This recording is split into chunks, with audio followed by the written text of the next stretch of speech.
Okay, Vampire. I already uploaded a music video reaction earlier. If you want to check that out, that is on my channel. But let's talk about the song and video a bit more in depth because there's actually a lot of interesting stuff going on here in both. And I feel like most coverage of K-pop is very superficial. So I want to do like reviews in addition to my reactions. So let's talk about this. First, let's talk about the song itself. I'm gonna assume you've listened to the song if you're watching this video, but if you haven't, Vampire is a spooky, glamorous idol dance pop song that is much more rooted in J-pop than in K-pop. And I said it in my reaction before that Aizwan are kind of a group that's stuck between J-pop and K-pop. They kind of exist in the middle. But this song is pretty much 100% J-pop, like stylistically and even in the way that it's produced, arranged and mastered. This seeps in J-pop idol world, and that's not a bad thing. It very much sounds like it could be an anime or video game tie-in. I don't know if the song might even be one, but either way, that is because the Anison and the idol worlds in Japan are very closely connected, have a lot of overlap, a lot of the same producers, same songwriters, same everyone working in them. So that makes sense. The thing that really stands out about the song is the incredible arrangement.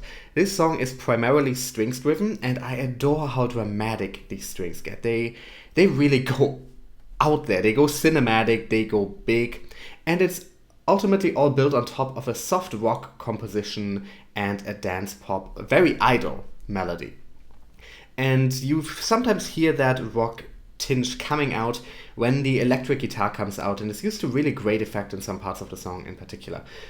It all builds up to a very smooth, light, very pretty chorus, and has some brass coming in later, which I'm always a fan of, and occasionally even a grand piano, giving it a bit of a swing, lounge singer feeling. Just a lot of different things going on around here, and the song even throws a few other things in there. Like, it really feels like the song kind of throws everything against the wall, sees what sticks, bunch of different genre influences, instrument types, and I mostly really like it. There's some claps in there towards the end, just so much happening. Just the arrangement and production is wonderful mostly. The mastering unfortunately seems a bit weak. I've listened to the song a couple times now, and okay, I have only heard the YouTube version, and there is an issue with YouTube audio quality being pretty low. I think they encode their audio at not MP3, AAC 160 kilobits per second. That is not particularly high, so this might be due to the YouTube audio quality, but unfortunately it sounds like the mastering on this is pretty bad. And that's pretty standard in Japanese idol world. There's a distinct difference in the mastering quality between Japanese releases and Korean releases when you're comparing idol groups, even for the same groups sometimes. And it seems like Aizwan is hit by that here, unfortunately. So can't really make out all that much detail. Sometimes it just gets a bit loud and indistinct, and the individual elements can't really shine through. That is a mastering issue. That is the one person who masters it all at the end seems to have messed up here a bit, seems to have mastered it too loud and lost some of the detail there. But that's a common thing in J-pop, so that's not really much of a criticism, as just something I felt the need to point out. But back to the song itself, the bridge is absolutely excellent. That is really the highlight of the song. Has so much coming together, so much complexity, so much joy to it, and a wonderful drive and tension build up there. Just incredible. All of this just comes together to make a very, very nice, very smooth, very catchy, but ultimately very textured song. A lot of different instrumental textures, and that is wonderful. Unfortunately, the vocal production is not as good as the instrumental production, and it can get a bit messy every now and then. Some of that is made worse by the mastering, but this is also, once again, just kind of a side effect of this many vocalists being on the same song. If you want to make sure that all of them get to actually sing more than one line each, you're going to have them all singing at the same time a lot, have multiple vocalists on top of each other. And that can get messy very easily, especially when they're all vocalists of the same gender and when a lot of them are in a similar spectrum, vocal spectrum, where they have a similar range and are singing at a similar part of their range. This could be improved probably by rearranging the vocal arrangement a bit, by having more harmonizing rather than singing the same lines. But once again, this is a very common thing for groups with this many members, and it's not as much a criticism as just pointing something out that's common in this. When it comes to the actual solo lines, and when it's just one or two of them singing, then it's produced nicely. Their individual vocal tones really get to shine, and they do have some interesting vocal tones, and you have a much more restrained backing there, so it works a lot better there. Something else I noticed is that the lyrics are surprisingly direct and sensual and sexual almost. And that's not a bad thing. The lyrics are about an infatuation with a dark side. And since the vampire is by far the most sexual of all horror creations, that makes a lot of sense. And if you want to find out more about how the vampire has been used in a very sexual way and how it has these connotations, a lot of academic writing has been written on that by film scholars in particular. It's a well-known, not even discussion because people don't really disagree about it, but it's very interesting how vampires have been used in fiction. And so it makes sense, it has those connotations. Now to the music video. This is a high-budget video, and that is always awesome to see. They, of course, have incredible sales. They're making a lot of money, so they can afford to make high-budget videos like this, and that's always awesome. It is set in a castle, and it very much has a horror theme. This song was ultimately released in time for Halloween. It has a bit of a storyline with one of them realizing the others are vampires, some of them seemingly coming to the realization that they themselves are vampires, and in the end, them all turning out to either become or have been vampires all along. But primarily this music video is glamour shots and dance sequences. Them all turning out to be vampires, I'm going to assume this is symbolic of them giving into their urges that are expressed in the lyrics. Whether that's sexual urges or something slightly more innocent is up for discussion.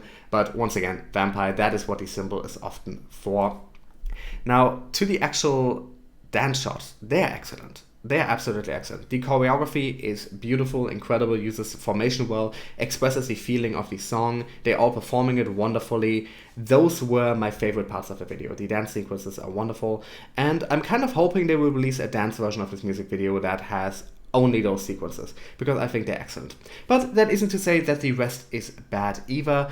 Like I said, mostly just glamour shots, beauty shots of them in a variety of settings, but also all very, very nice. They're all very nicely shot. The sets themselves are primarily seem to be constructed sets, which once again, expensive, and they all look very nice. They're all very well designed.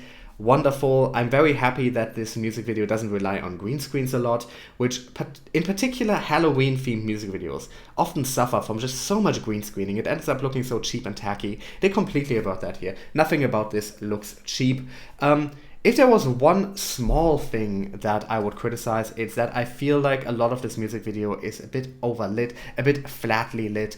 This is not a problem in itself. This is typical of like the dance scene here. See, everything is kind of lit at the same level. The background is evenly lit. So you have a very smooth image here. And that applies to most of the scenes in this music video, whether it's the solo shots or the dancing sequences. Now, like I said, not a problem here. Very, very evenly lit. Not a problem by itself, but if you want to evoke these horror tropes and this horror iconography, you would probably go for something that is a bit harsher.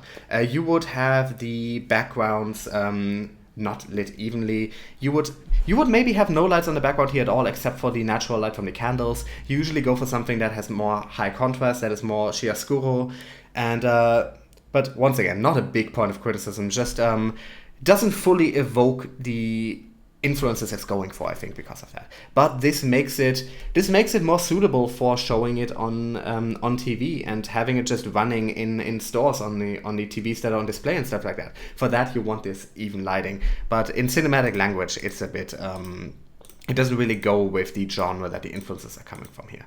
But aside from that, really enjoyed this. I'm always a sucker for these high-budget, sleekly produced pop videos, and this song is just wonderful. This song is some issues with the mastering and production, but I really, really adore the arrangement and the core melody. And all in all, I really like this, and this is easily one of my favorite Aizwan songs I've heard so far. And that's all I have to say, so thanks for watching. If you like this video, I'd really appreciate it if you shared it on social media, and you should also tell me what else to either react to, make reviews of, or both in the descriptions. I have a Twitter, Instagram, Facebook, and Patreon. You should check this out. Patreon gets bonus videos as well as early access to most of my normal videos. They're all linked in the description.